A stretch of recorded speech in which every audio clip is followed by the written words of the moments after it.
锁边起针，英文缩写为 slip knot。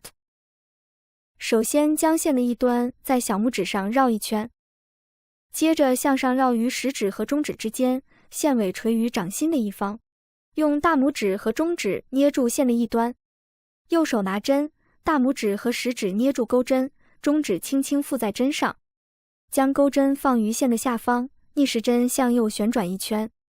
大拇指和中指捏住线的交叉处，保持线圈的松度，然后钩针向上挑线，带出线圈，并拉紧打结处，这样完成锁边起针的步骤。锁针又称辫子针，英文缩写为 CH。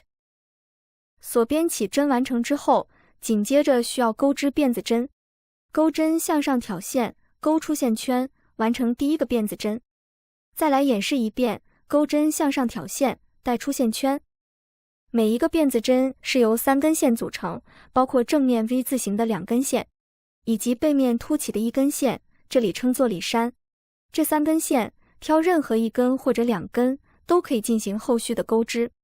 我们重复前面的操作，将锁针钩到需要的长度之后，就可以在这根链条上编织需要的花样。到这里就可以学习一些基础针法，大家可以参考本专辑里面关于短针的一切等3期针法的视频，具体已经打在屏幕上了，可以在我的主页搜索，里面包含了40多种常用针法。基础针法学会，我们就可以钩出像这样的短针织片、长针织片等。在钩织过程中，我们经常会接触到起立针这个词语。起立针其实就是锁针，它是锁针在不同作用下的另一名称。它的主要作用是确保每行或每圈织物的高度一致，起立针的数量根据针目的高度来决定。例如钩织短针时，需要钩织一个锁针作为起立针，后面钩织短针的高度与起立针的高度几乎一致。起立针可以算作针数，也可以不算针数，根据情况而定。钩织中长针时，需要钩织一个锁针或者2个锁针作为起立针，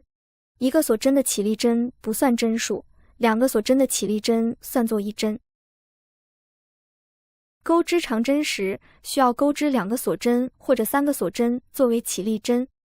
，2个锁针的起立针不算针数，3个锁针的起立针算作1针。环形起针，英文缩写为 Magic Loop， 和前面锁边起针的方式大同小异。同样将线的一端在小拇指上绕一圈，再向上绕于食指和中指之间，线尾垂于掌心的一方。这时我们将线在无名指和中指上绕一圈，大拇指压住线圈的交叠处，右手拿针，将钩针穿进线圈内，钩针向下勾住毛线，带出线圈，钩针再次绕线，引拔钩出。这样完成环形起针的步骤，后续就可以在这个线圈内完成需要的项目。引拔针，英文缩写为 SL 或者 ST。引拔针的作用主要包括连接、过渡和修饰边缘。在环形编织的过程中，常常需要引拔针连接织物的结尾和开始。